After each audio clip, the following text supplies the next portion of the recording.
حضرت ادریس علیہ السلام کے متعلق مختصر معلومات۔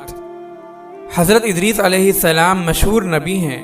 وہ حضرت آدم علیہ السلام کی وفات سے تقریباً 100 سال بعد اور حضرت نوح علیہ السلام سے 1000 سال پہلے شہر بابل میں پیدا ہوئے۔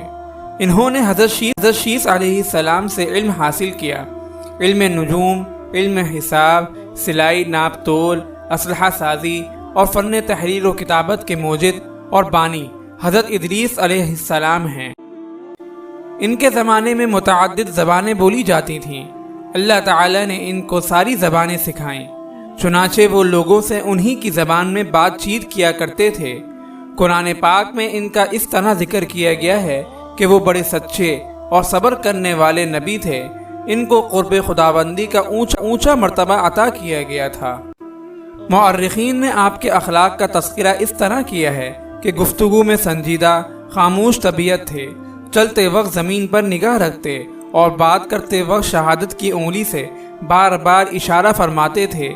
پوری زندگی دعوت و تبلیغ میں گزار دی۔ اگر آپ اس صدقہ جاریہ میں شامل ہونا چاہتے ہیں تو چینل کو سبسکرائب کریں اور لائک اور شیئر کرنا نہ بھولیں۔ جزاک اللہ خیرا۔